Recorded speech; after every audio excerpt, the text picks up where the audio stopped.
Yes, we are live now. Hello friends, this is Imanshi and welcome to Let's Learn. सभी को good evening, नमस्कार, राम राम, सत श्री अकाल, अस्सलाम वालेकुम, what are you feel connected with. समझेंगे कैसे आप 130 प्लस स्कोर कर सकते हैं सीटेट जुलाई 2024 में, जो आपके सामने है एग्जाम। 3 महीने हैं अभी और इसका महत्व और ज़्यादा बढ़ जाता है क्योंकि next time syllabus, pattern, mode of examination change होने की पूरी संभावना है। हमें नहीं पता पेपर ऑफलाइन रहेगा या नहीं रहेगा, ऑनलाइन चला जाए, हमें नहीं पता पेपर NTA लेने लग जाए, हमें नहीं पता सिलेबस चेंज हो जाए, और ये हमें बहुत हद तक पता भी है कि ऐसी संभावना है ना। तो और ज़्यादा ज़रूरी है। और इस बार के रिजल्ट को देखते हुए तो हमें पता ही है कि कितना हमने ख़राब प्रदर्शन किया है। जितने भी लर्नर्स सीटेट में या जो एस्पिरेंट सीटेट में अपीयर हुए थे, 10% ही लोग पास हुए हैं दोनों पेपर में ला करके। अगर पेपर 2 की स्थिति तो इतनी ख़राब है कि कुल 7.5% लोग ही पास हुए हैं। तो ये सेशन लाइक शेयर सब्सक्राइब आप कर दीजिएगा, बट उससे ज़्यादा ज़रूरी चीज़ें इस सेशन में आपको मिलेंगी। मतलब ये सब तो सेकेंडरी बातें हैं। टेलीग्राम चैनल पे आप जुड़ जाइएगा, वहाँ नोट्स वगैरह आपको मिल जाएंगे, वो ज़रूरी है। इसके अलावा अगर हम बात करें, रिजल्ट पे हम चर्चा कर रहे थे, जो कि अपने आप में दुखद है। ये बात हमने उस दिन भी की थी, शुरुआत में भी, जब हम पैटर्न डिस्कस कर रहे थे कि 8 लाख लोगों में से सिर्फ 1,26,000 लोग पास होते हैं, यानी 7.5% लोग पास हो रहे हैं। सॉरी, इसमें तो 10% लोग पास हो रहे हैं, 10 के आसपास। और अगर हम देखें यहाँ पे तो ये है 7.5 का आंकड़ा आपका। 14 लाख में से सिर्फ 1,12,000 लोग, मतलब कहाँ 7 लाख में से 1,26 और कहाँ 14 लाख, डबल संख्या, 1,12 लोग पास हो रहे हैं। यानी ऑन एन एवरेज हम ये कहेंगे कि 10-15% लोग भी नहीं है जो पास हो पा रहे हो पेपर में। तो कहीं ना कहीं तो गड़बड़ है, क्योंकि पेपर तो ऑफलाइन है। ऑफलाइन तो हम जीवन भर से सारे पेपर ऑफलाइन ही दिए हैं। ऑनलाइन में चलो एक बार को फिर भी ये था कि महीने भर पेपर चलता है, बहुत सारी शिफ्ट है, पेपर मुश्किल हो गया, अभी दिक्कतें हैं। अगेन लर्नर्स बहुत सारा अच्छा स्कोर लेकर के आए हुए हैं, 143, 40, 41, और जितने भी इंटरव्यूज़ हैं आप वो देख सकते हैं चैनल पे, वो आपको हेल्प करेंगे। कल भी मैं एक इंटरव्यू अपलोड करूंगी। इस बार भी जो लर्नर्स 130 प्लस लेकर के आए हैं उनके इंटरव्यूज़ भी चैनल पे आपको देखने को मिल जाएंगे। तो आप डालेंगे CTET interview by Himanshu Singh, वहाँ से उनका एक्सपीरियंस सुन सकते हैं, है ना। इसलिए नहीं कि ये बहुत बड़ा एग्जाम है, इसलिए कि इस एग्जाम में लोग बहुत फेल हो रहे हैं, तो वो लोग क्या सही कर रहे हैं जो स्कोर अच्छा कर रहे हैं। हालांकि उसका निचोड़ इस सेशन में भी हम डिस्कस करेंगे। 2-3 ही बातें, ज़्यादा चीज़ें नहीं है जो आपको सीटेट में ध्यान रखने की जरूरत है। 2-3 चीज़ों का ध्यान रख लीजिए, पेपर निकल जाएगा आपका। एग्जाम पैटर्न हमें पता होना चाहिए। जितना पेपर देने जाना इंपॉर्टेंट है, उतना ज़रूरी है स्ट्रैटेजी बनाना, रणनीति बनाना, है ना। कि 150 नंबर का पेपर है, चाहे पेपर 1 हो चाहे पेपर 2 हो, 150 मिनट मिलेंगे, यानी 2.5 घंटा समय भी काफ़ी है। लेकिन ये समय काफ़ी नहीं रहता। बहुत सारे लोग OMR टाइम पे फिल ना कर पाने की वजह से फेल होते हैं, टाइम मैनेज ना कर पाने की वजह से फेल होते हैं। रीजन क्या है? क्योंकि 4 तो यहाँ पे आते हैं पैसेज, हिंदी और इंग्लिश में गद्यांश पद्यांश मिला करके, दोनों लैंग्वेज में अगर हम मिला दें 4 पैसेज सॉल्व करने में लगता है टाइम। और 90 क्वेश्चन सिर्फ पेडागोजी के आते हैं, सारे सब्जेक्ट्स की अगर मिला दें तो। पेडागोजिकल क्वेश्चन थोड़े से लेंदी होते हैं, उनमें लगता है समय। तो ये दिखने में तो हमें बहुत ज्यादा समय लगता है कि 2.5 घंटा है, लेकिन ये टाइम कंज्यूमिंग बहुत है, एग्जाम लेंदी हो जाता है। और अगर आप प्रीवियस 2-3 साल में देखेंगे तो ये और लेंदी हुआ है। इस बार का पेपर तो काफी लेंदी है। वो असर्शन रीजनिंग वाले क्वेश्चंस डाले हुए हैं जो अपने आप में काफी लेंदी हो जाते हैं, सॉल्व करने में आसान नहीं रहते। सही है ना बात। तो यहां पे ध्यान रखना है कि 150 मिनट देखने में ज्यादा लगती है, बट है नहीं ज्यादा। तो इसलिए प्रैक्टिस आपकी बहुत ज्यादा होनी चाहिए, तब जाकर के आप कम समय में पेपर सॉल्व करके बैठ जाएंगे। अभी इंटरव्यू डाला था लास्ट, अभी सीटेट जनवरी 2024 में, 133 नंबर आए थिंक उनके। हमारी एक लर्नर है, उन्होंने 1-1.5 घंटे में पेपर सॉल्व करके वो बैठ गई थी। तो ऐसे ऐसे भी लर्नर्स हैं या ऐसे ऐसे भी कैंडिडेट्स हैं जो इतनी स्पीड से पेपर सॉल्व कर लेते हैं। इसका मतलब हमारी उतनी स्पीड हमने विकसित नहीं की, डेवलप नहीं की। पेपर OMR पर ही होगा, यानी ऑफलाइन होगा। और OMR शीट जो सीटेट वाली है मैं आपके साथ शेयर भी कर दूंगी अभी से ही टेलीग्राम चैनल पर। ये नहीं कि आप SSC की OMR शीट भरने बैठ गए। सीटेट की OMR शीट का जो साइज एंड शेप है वो भी डिफरेंट होता है। ये जो सर्कल्स हैं वो थोड़े से बड़े होते हैं, सिर्फ 150 क्वेश्चन होते हैं, ऐसा नहीं है 200 क्वेश्चन होंगे। तो वो मैं आपके साथ शेयर कर दूंगी। नेगेटिव मार्किंग आपकी कुछ होती नहीं है। अगेन सेम बात, सिलेबस से भटकना नहीं है बिल्कुल भी। अगर भटकना है तो सिर्फ प्रीवियस ईयर क्वेश्चंस तक। अगर सिलेबस से भटकना है तो सिर्फ प्रीवियस ईयर क्वेश्चंस तक। मतलब क्या इस बात का? अगर 2-4 क्वेश्चन प्रीवियस ईयर में ऐसे आए हुए हैं जो डायरेक्ट सिलेबस में नहीं है, तो बस उतने तक भटकना है, इसके अलावा कुछ और नहीं भटकना। सिलेबस आपको सीटेट की वेबसाइट पे मिल जाएगा। मैं अभी बता दूंगी 2-4 चीजें और क्या हैं, कौन सी वो गलतियां जिनको हम अवॉइड करें सिंपली, ताकि हम 130 प्लस तक का स्कोर सोच पाएं। और ये मैं ऑब्जर्व कर पा रही हूँ, पिछले 8 साल हो जाएंगे इस साल पढ़ाते हुए सीटेट में, कि जो लर्नर सीटेट में अच्छा स्कोर करते हैं वो नौकरी जल्दी ले पाते हैं। वो थोड़ा सा कॉन्फिडेंस उनका बूस्टअप रहता है। इवन प्राइवेट स्कूल्स में भी आजकल सीटेट की आवश्यकता है। तो जो लोग सीटेट के समय पे सीरियस होते हैं, स्पेशली अपनी टीचिंग ट्रेनिंग में, DLED में, B.Ed में, या कम एज से ही, तो वो आगे तक का उनका रिकॉर्ड, क्योंकि अभी बहुत सारा डेटा है, अपने लर्नर्स हैं, चाहे वो अनुराग हों चाहे और लर्नर्स हों। इस बार KVS में जिनका रैंक 20 आया, प्रशांत उन्होंने भी 19 साल में, अभी 20 साल में आई थिंक उन्होंने नौकरी ले ली है। तो सीटेट को लेके जो लोग सीरियस रहते हैं उनका बेस बहुत अच्छा बन जाता है और वो नौकरी भी जल्दी ले पाते हैं, है ना। एक्सेप्शंस ऑफ कोर्स मिल जाएंगे, लेकिन ये एक जनरल ऑब्जर्वेशन है मेरी, जो अपने पास लर्नर्स आते हैं मैं उनमें ये देखती हूँ, जो 130 प्लस वाले लोग हैं वो शांति से बैठते नहीं है, कहीं ना कहीं सेटल हो जाते हैं वो, या तो किसी अच्छे प्राइवेट स्कूल में, नहीं तो गवर्नमेंट स्कूल का, तो मतलब कहीं ना कहीं वो नौकरी ले लेते हैं। कई सारे तो दिल्ली में हैं। कौन सी गलतियां जिनको अवॉइड करें, जो नंबर हमारे कटवा सकती हैं? एक तो रोट लर्निंग, रट्टाफिकेशन से तो दूर ही रहना है, ये वैसे भी रहना चाहिए, रटंत विद्या चलंत नहीं, इससे दूर ही रहना है। लेकिन अब जो एग्जाम का नेचर है, धीरे धीरे जो हर बार जिस तरह से पेपर पूछता है, एक लेवल अप, एक लेवल अप, मतलब कॉन्सेप्चुअल क्लैरिटी आपकी बहुत अच्छी चाहिए, तब जाकर के, नहीं तो वो लैंग्वेज ऐसी घुमा करके पूछेगा कि वो सीधे कान पकड़ना ही नहीं है, उनको पूरा घुमा फिरा के पकड़ना है। तो कॉन्सेप्ट्स आपके क्लियर होने चाहिए, और कॉन्सेप्ट क्लियर होने से भी नहीं चलेगा अगर आपने इनफ टाइम नहीं दिया प्रैक्टिस को, क्योंकि आप पूरा पेपर सॉल्व भी नहीं कर पाएंगे यदि प्रैक्टिस इनफ नहीं की है। सही बात है ना। पैटर्न जो है, न्यू पैटर्न, अब पैटर्न देखने को तो कुछ नया नहीं है, वही 150 क्वेश्चन है, वही सेम सिलेबस है, सब कुछ सेम है, लेकिन जो पूछने का तरीका, यानी क्वेश्चंस को थोड़ा सा लेंदी बनाया गया और मुश्किल किया गया लैंग्वेज को। ये असर्शन और रीजनिंग के क्वेश्चंस ऑनलाइन से पहले दिखते भी नहीं थे कभी। आज की डेट में पेपर 2 में 30 में से 6 क्वेश्चन आपके सीडीपी की अगर मैं बात करूं तो ये असर्शन रीजनिंग के हैं, 30 में से 4 क्वेश्चन पेपर 1 में हैं, और ऐसे ही हर सब्जेक्ट में एक दो क्वेश्चन ये डालने लग गए हैं असर्शन रीजनिंग के। ग्रामर पे हम ओवर फोकस्ड रहते हैं, ये प्राचीन काल से चली आ रही गलती है। ग्रामर जो है वो पैसेज, 4 पैसेज आते हैं, उन 4 पैसेज में मान लो 7 नंबर का एक पैसेज है, मुश्किल से 2 क्वेश्चन ग्रामर के मिलेंगे या व्याकरण के मिलेंगे, 2 से 3 क्वेश्चन मैक्सिमम, जो आप वहीं से देख के सॉल्व कर देंगे उस पैसेज से ही। तो अलग से ग्रामर के रट्टे नहीं लगाने, उससे अच्छा सिर्फ आप पुराने प्रीवियस ईयर के पैसेज कर लें, अपने आप उतनी ग्रामर आपकी तैयार हो जाएगी। सिलेबस डिफाइंड है, अगेन मैं कह रही हूं, सिलेबस से भटकना नहीं है, और दूसरा प्रीवियस ईयर को ध्यान में रखना है ना। तो ये मिस्टेक्स नहीं करनी है कि रट्टे नहीं लगाने हैं, इनफ टाइम देना है प्रैक्टिस को, पहले सिलेबस खत्म करो, मल्टीपल रिवीजन, साथ में प्रैक्टिस बहुत होनी चाहिए। अगर प्रैक्टिस नहीं हुई, सिलेबस कर भी लिया, तब भी वो बहुत ज्यादा काम आपके नहीं आ पाएगा, क्योंकि आप समझ नहीं पाएंगे क्वेश्चन की लैंग्वेज, पढ़ के तभी समझ पाएंगे। बेशक आपने टॉपिक कर लिया, लेकिन डेवलपमेंट के अगर क्वेश्चन नहीं किए तो वो काम के नहीं है। और मैं बैच में भी जिस तरह से डिस्कशन करती हूँ, मैं टॉपिक के साथ साथ आपको क्वेश्चंस भी लेकर के चलती हूँ, और यूट्यूब पे तो हम दुनिया भर की प्रैक्टिस करते ही हैं, है ना। तो प्रैक्टिस बहुत ज्यादा जरूरी है। पैटर्न आपको पता ही है, 150 में से 90 नंबर की तो पेडागोजी है, सीडीपी 30 नंबर की, और हर एक सब्जेक्ट में 15-15 नंबर की पेडागोजी। इसके लिए आप क्या करेंगे? मार्केट से कोई किताब लेंगे या क्या करेंगे, वो आपकी टोटल इच्छा है। लेकिन अगर आप टीचर के साथ जुड़ जाते हैं, यानी बैच में अगर आप जुड़े हुए हैं, तो आपको थोड़ा सा इजी लगेगा। अदरवाइज आप बुक लेके भी काम चला सकते हैं, बट उसमें आप प्रीवियस ईयर पे ध्यान ज्यादा रखिएगा, क्योंकि कोई भी एक किताब पेडागोजी आपकी कवर नहीं करा देगी। 70 जगहें हैं, आप इधर से डॉक्यूमेंट पढ़ेंगे, उधर से डॉक्यूमेंट पढ़ेंगे, कभी आप एनसीएफ पढ़ेंगे, कभी आप कुछ और पढ़ेंगे, फिर आप हिंदी का पोजीशन पेपर निकालेंगे एनसीईआरटी की वेबसाइट से, और बात फिर भी नहीं बन पाएगी। तो बेटर है या तो आप मैराथन वगैरह देख लो, अगर सिर्फ यूट्यूब से पढ़ने के मूड में हो, जो मैंने कराए हुए हैं या नोट्स भी दिए हुए हैं। नहीं तो बेहतर होगा कि आप बैच ले लीजिए, समय है आपके पास, ग्रेजुअली तैयारी हो जाएगी।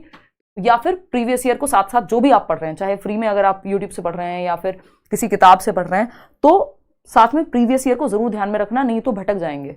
पता चला पेपर किताब में कुछ दिया हुआ है, प्रीवियस ईयर में कुछ और पूछा जा रहा है। और प्रीवियस ईयर सिर्फ लास्ट 4 ईयर्स के, सिर्फ 4 ईयर्स के 2020 से लेकर के जो ऑनलाइन हुआ जब से पेपर, और इस बार 2024 तक के, सिर्फ इतने ही प्रीवियस ईयर आपको करने हैं। और इसमें बहुत सारे सेट आ जाएंगे, क्योंकि इसमें 2 बार तो ऑनलाइन ही है एग्जाम। 19 वाला पेपर बिल्कुल मत करना, बहुत आसान पेपर था 2019 का, जुलाई और दिसंबर दोनों का ही। आप 2018 वाला पेपर उठा करके देख सकते हो, है ना। ये मेरी अपनी पर्सनल ऑब्जर्वेशन है, मैं कई साल से कहते हुए आ रही हूँ। आजकल लोग ये सेम चीज अपने भाषण में भी चेप देते हैं, बट इन चीजों को ध्यान रखना है, ये सीरियस है। ये 6 बार कही जाए या 36 बार, इंपॉर्टेंट बातें हैं, रिपीट करनी पड़ेंगी, ठीक है ना। तो हद से 2018 वाला पेपर जो ऑफलाइन हुआ था दिसंबर में, और नहीं तो 2020 से 24 तक, बस इतना। और ये कहाँ से करेंगे मैं अभी दिखा दूंगी आपको, है ना। ये सारे सब्जेक्ट्स तैयार करें कैसे, तो 2 तरीके हैं इन सारी चीजों को तैयार करने के। एक है प्रीवियस ईयर प्लस एनसीईआरटी, ये 2 चीजें हैं, बाकी ज्यादा चीजें आपके पास हैं भी नहीं। सब्जेक्ट्स की अगर मैं बात करूं, सीडीपी, अगर आप बैच में जुड़े हुए हैं, प्रीवियस ईयर, एनसीईआरटी के नोट्स, जो भी काम का है वो सब आपको वहां मिल जाएगा, है ना। ऐसे ही सारे सब्जेक्ट्स जब आप खुद से तैयारी कर रहे हैं तब क्या करें, एक तो मैंने बताया यूट्यूब मैराथन वगैरह देखेंगे, प्रीवियस हिमांशु सिंह लिख देंगे आप, Hindi pedagogy marathon by Himanshu Singh, तो वो भी मिल जाएगा। नोट्स भी आपको टेलीग्राम पे दिए हुए हैं, फ्री भी दिए हुए हैं, है ना। अगर हम बात करें पेपर 2 की, जहां एसएसटी और साइंस एंड मैथ्स है, देखो या तो आपने एसएसटी लिया होगा या साइंस एंड मैथ्स लिया होगा, आपको दोनों नहीं देने होते। कई लोग ऐसी गड़बड़ कर देते हैं, कई लोग लैंग्वेज 1 हिंदी ले ली और सॉल्व करके आ जाते हैं लैंग्वेज 2 हिंदी, तो पूरा सेक्शन खराब हो जाता है। वो मैं बाद में भी बताऊंगी जब आप पेपर सॉल्व कैसे करेंगे पेपर के समय। इन सब की तैयारी कैसे करें, इन सारे सब्जेक्ट्स की होगा कैसे ये 130 जो हम सोच रहे हैं। देखो एक तो प्रीवियस ईयर क्वेश्चंस को पूरा एकदम वो मतलब कहते हैं ना एकदम आम भाषा में कि एकदम घोट के पीने वाली बात, मतलब एनालिसिस प्रॉपर होना चाहिए, रट्टाफिकेशन नहीं, एनालिसिस। यानी पूरा आपने जो 2020 से 24 तक का मैंने आपको बताया, और ये कहीं और नहीं आपको भटकना, सिर्फ सीटेट की वेबसाइट। जब ये कर लो तो 2018 वाला पेपर कर लेना, और इसमें जो कॉमन है पेपर 1 पेपर 2 के सिलेबस में कोई अंतर नहीं है। जो कॉमन सब्जेक्ट्स हैं जैसे हिंदी हुआ, इंग्लिश पेडागोजी हुई या फिर सीडीपी हुई, तो दोनों के पेपर सॉल्व करो। ऐसा नहीं है कि 2020 से 24 तक पेपर 1 तो कर लिया, बाल विकास पेपर 2 भी करो, सिलेबस तो सेम ही है, क्वेश्चन सेम ही तरीके से सेम ही लॉट से बनते हैं वो क्वेश्चंस। इवन पेपर 1 के क्वेश्चन इस बार के मुझे इजी लग रहे हैं, मतलब मुश्किल लग रहे हैं पेपर 2 के कंपैरिजन में। एनसीईआरटीज की अगर मैं बात करूं, दूसरा तरीका, इन दोनों को जोड़ दो बस, और कुछ तीसरी चीज सोचनी ही नहीं है ना। अगर आप ढंग से तैयारी करने के मूड में है खुद से ही, तो एनसीईआरटीज कौन सी, 6th to 8th की पेपर 2 के लिए, और 3rd to 5th की ईवीएस आपके काम की है पेपर 1 की, अगर जो लोग पेपर 1 भी दे रहे हैं तो। अब ये दोनों चीजें कहां से, पहले पीवाईक्यूज का देख लेते हैं कहां से करेंगे।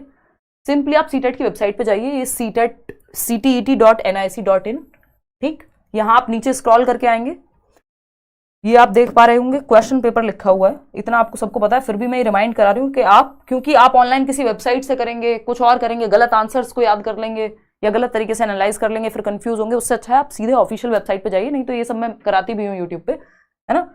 और फाइनल आंसर की देखिए, यहाँ पे दोनों को मैच करिए और अपना प्रीवियस ईयर की इनफ प्रैक्टिस कीजिए, चाहे प्रिंट आउट ले लीजिए। अगर कोई बुक ले रहे हैं तो ये आंसर की से जरूर मैच कीजिएगा, क्योंकि कई बार किताबों में भी गलतियां होती हैं, ठीक है ना।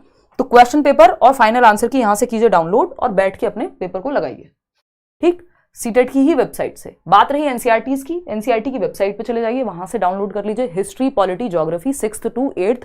पेडागोजी भी जो 20 नंबर की आती है वो भी आपकी बुक से ही कवर हो जाएगी। वो जो आज नोट फॉर टीचर्स बीच बीच में बॉक्सेस बने रहते हैं, वहां वो सारे पेडागोजिकल कॉन्सेप्ट्स हैं। और जो आपने पेडागोजी साथ में हम पढ़ रहे होंगे 30 नंबर की, वो पेडागोजी भी आपकी लगभग हर सब्जेक्ट में हेल्प करती है। तो 6th to 8th की एनसीईआरटीज या तो आप 50 रुपए की, मतलब सस्ती आती है एनसीईआरटी, आसपास से आप कहीं से ले लीजिए, या कोई बच्चा हो आसपास उससे मांग लीजिए, या फिर आप सीधा एनसीईआरटी की वेबसाइट से डाउनलोड कर लीजिए। फ्री में ये डाउनलोड हो जाएंगी सारी बुक्स। 6th की हिस्ट्री, पॉलिटी, ज्योग्राफी, 7th की history, polity, geography line by line highlight कर करके पढ़ लीजिए, उससे बाहर पेपर नहीं जाता। और प्रीवियस ईयर को देख लीजिए, पेडागोजी भी आपकी यहीं से तैयार हो जाएगी। बात रही ईवीएस की, 99% के करीब क्वेश्चंस आपके 3rd, 4th, 5th की एनसीईआरटी से। ये मैंने यूट्यूब पे भी समरी वाइज भी कराया हुआ है। कुछ सेशंस में एसएसटी की कोशिश करूंगी इस बार लेने की, कि आपके एनालिसिस तो एटलीस्ट हम क्वेश्चंस का कर लें, तो नहीं तो सब कुछ कराना यूट्यूब पे पॉसिबल ऑफ कोर्स नहीं हो पाता। और सारे टीचर्स को अपना अपना भी सिलेबस खत्म करना होता है। ये मेरा ही तो पैशन है कि यूट्यूब पे डिस्कशन करना है। देखो, तो ये 3rd to 5th की एनसीईआरटी ईवीएस की, ये भी आपको एनसीईआरटी की वेबसाइट पे या किसी भी शॉप से आप ले सकते हैं।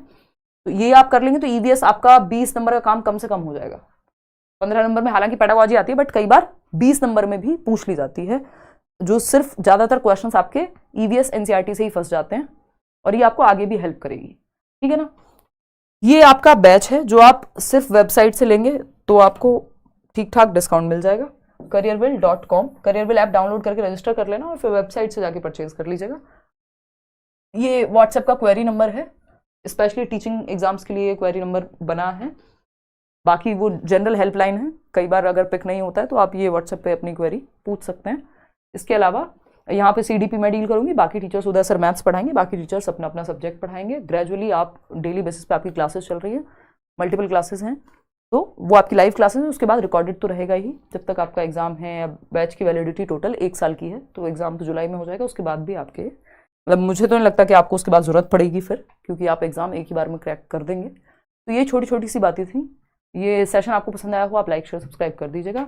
कल हम पेपर 1 का जो सीडीपी का पेपर है उसको एनालाइज कर रहे होंगे, जो इस बार आया।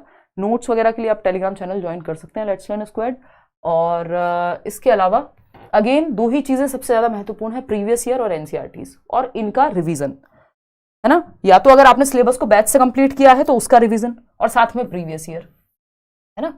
ये सब कुछ एक साथ बैच में आपको ऑलरेडी मिल जाएगा। ठीक, इन दोनों का रिवीजन, इनको जब आपने ऐड कर लिया यानी प्रीवियस ईयर और एनसीईआरटीज को पढ़ लिया, रिवाइज कर लिया, बस बात बन जाएगी। कुछ और आपको एक्स्ट्रा सोचने की जरूरत नहीं है। जो सिलेबस नहीं देखता, जो प्रीवियस ईयर नहीं देखता, उसका पेपर नहीं होता। ये एकदम साधारण बात है, क्योंकि आपको पता ही नहीं होगा आपको पढ़ना क्या है, किस तरह से पूछा जाएगा। फिर अगर पढ़ भी लिया, सिलेबस कर भी लिया, तो क्वेश्चन कैसे बनेगा उससे, वो प्रीवियस ईयर से ही आइडिया लगेगा। और जितने प्रीवियस ईयर क्वेश्चन सीटेट में रिपीट होते हैं, मुझे नहीं लगता दुनिया में कहीं होते होंगे। मतलब प्रीवियस ईयर क्वेश्चंस हर एक एग्जाम के लिए इंपॉर्टेंट है, रिपीट होते हैं या उसी बेसिस पे क्वेश्चंस बनते हैं, लेकिन सीटेट में तो बहुत ही ज्यादा महत्व है इसका। तो इन दो चीजों का जरूर ध्यान रखें। बाकी पेडागोजी आपकी, मैं हूं ही, सीडीपी आपकी कवर वहां से हो जाएगी। आज के लिए इतना ही रखेंगे। अभी से मेहनत कीजिए, मल्टीपल रिवीजन, और अपनी स्पीड बढ़ाइए। पढ़ के समझने की जो क्षमता है, सबसे बड़ा जो रीजन है सीटेट में फेलियर का, वो ये है कि हम पढ़ के क्वेश्चन को समझ ही नहीं पाते कि पूछ क्या रहा है। वो सर के ऊपर से टप्पा खा के बॉल निकल जाती है, हम ये नहीं समझ पा रहे पूछा क्या है। वो पूछता कुछ है और हम जवाब कुछ और दे देते हैं, क्योंकि अगर हमने सिलेबस कवर किया तो कई बार हम फॉर्मेलिटी के लिए कर लेते हैं, कॉन्सेप्ट से क्लियर नहीं है, या प्रीवियस ईयर ही नहीं लगाए, साथ में लगाए तो बस नाम के लिए लगा लिए, एनालाइज ही नहीं किया उनको, बस ये देख लिया कितने नंबर आए। मल्टीपल रिवीजन लगेंगे, थोड़ी सी मेहनत लगेगी, और ये वाली मेहनत आपकी आगे हमेशा काम आएगी नौकरी लेने तक। और स्कूल में जब पढ़ाएंगे तब तो ऑफकोर्स ये सब आपको पता तो होना ही चाहिए ना, सिलेबस। तो आज के लिए इतना ही। फीस वही मिनिमम है यार, 1000-1200 में तो शायद दोनों ही बैचेस हैं, 1200-1300 जो भी है, तो वो आप एक बार चेक कर लीजिएगा। और नोट्स आपको प्रॉपर बाइलिंगुअल मिलेंगे ही, मतलब मैंने तो बिल्कुल ही नोट्स एकदम अपडेट कर दिए हैं। तो आपको ना एक किताब ना कुछ नहीं लेना। अगर आप बैच में एनरोल्ड हैं, कुछ भी नहीं लेना, सिर्फ बैच ही करना है और मल्टीपल रिवीजन कर लेना है, दैट्स इट। चलिए आज के लिए इतना ही रखेंगे। कल मिलते हैं 9 बजे, होपफुली कल मिलेंगे। हाँ 9 बजे मिलेंगे, पेपर एनालाइज करेंगे, ठीक है।